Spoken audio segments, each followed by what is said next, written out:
Picture this. You're in the grocery store and your child starts. The sound, the floor, sound familiar? Stares from every single person that's 30 feet close to you, standing there trying to remember everything you learned or everything you ever read, every strategy, and your brain has gone completely blank. And then all of a sudden you hear someone say something under their breath and you just want to disappear. Every guide you find about meltdowns is always what to do before.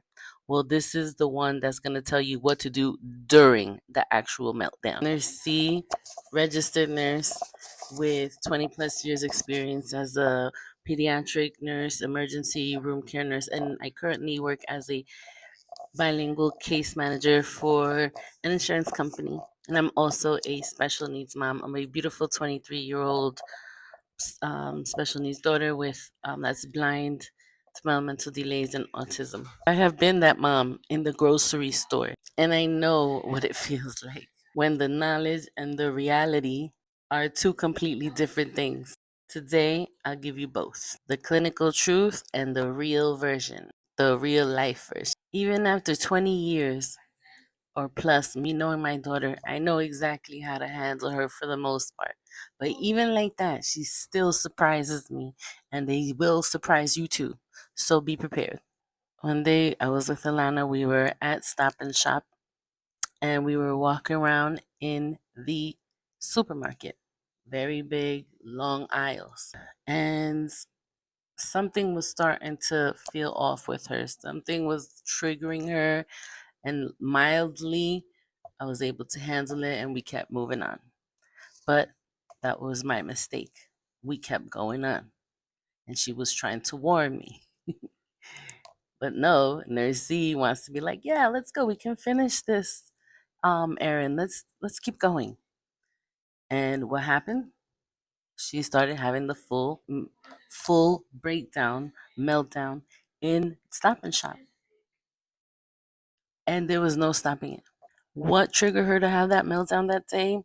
I want to say it was the music and that they put in the speakers and the loudspeakers and the in the stores. I want to say it was that combined with a lot of walking. And she started wanting to rip her clothes right in there in the middle of everything.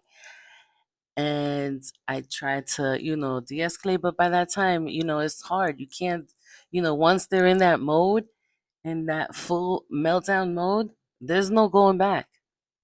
That's why they always say prevention is the best way to go. But we're not on that right now. We're on the full meltdown. So here we go. Just remember, I know it sucks to be feeling that everybody's watching you, what you're going to do. But you know what? The stairs are not your problem to solve. Is not a tantrum, okay?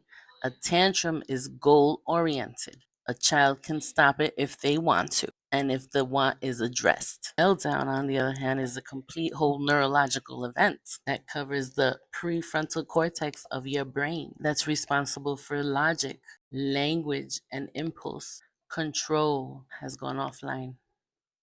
Your child is not there with you right now on a full meltdown, and they're not going to respond to the way you usually reach them. They are in full sympathetic nervous system activation. And no amount of reasoning, asking, explaining, raising your voice will reach a brain that is not currently processing language. And this is why just talking through them through it does not work.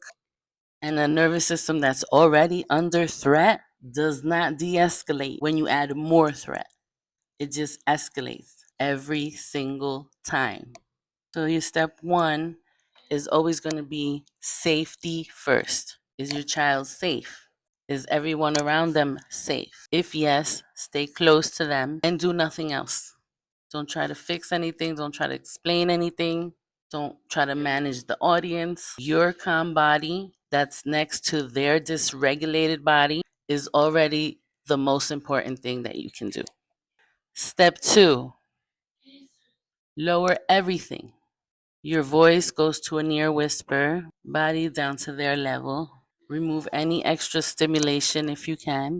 If eye contact escalates the situation, look away. Don't look at them. Use your body or a cart or something that may be near you as a barrier between your child and the crowd. You are not performing for the audience. You are building a container. Step 3, one phrase on repeat, not a command, a statement of safety. I'm here and I've got you. Same words, same calm tone. Remember, the language processing is offline during this time, and they're not trying to hear the words. They are feeling the rhythm, though, and tone as a sensory regulation signal. It works whether or not they appear to hear you. Step 4, let the meltdown complete. The meltdown has a biological arc. There's the building that's going up. There's the peak, which is at the top, which is the worst part of the meltdown. And then it starts coming down. And you cannot skip that peak.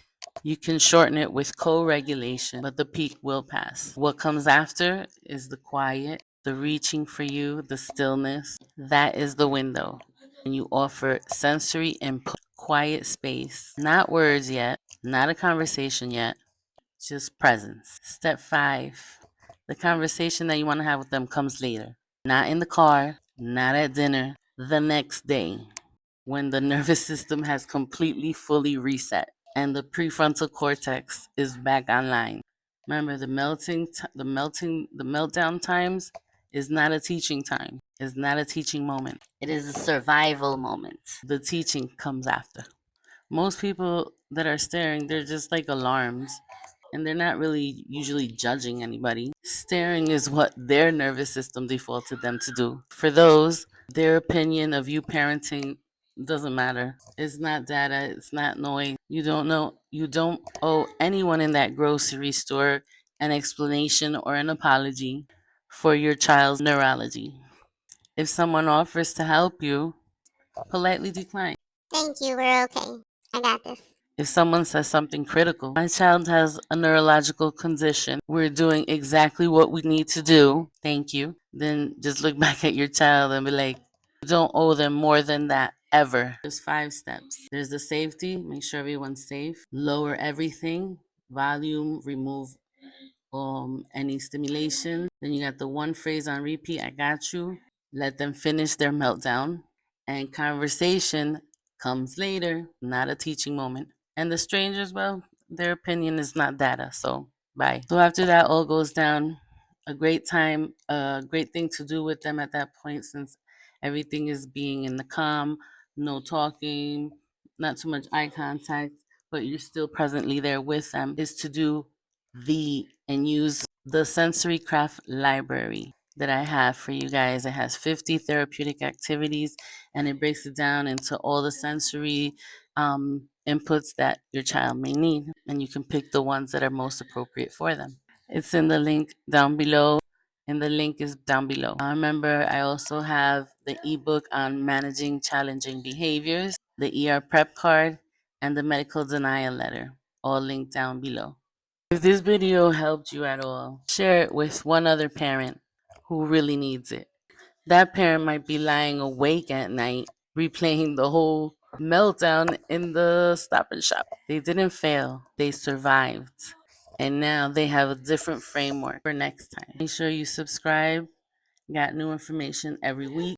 Leave your story in the comments, whether it was the parking lot, grocery store, the waiting room. Tell me exactly where yours happened. You were not alone in that moment. You never were. I'm Nurse Zee. I was inside of that system as a professional and as a mom, so you don't have to face it alone either. If you're an overwhelmed special needs mom or dad and need guidance, support, or someone who understands both medical and mom side, message me support down below in the comments for a Nurse Zee clarity call.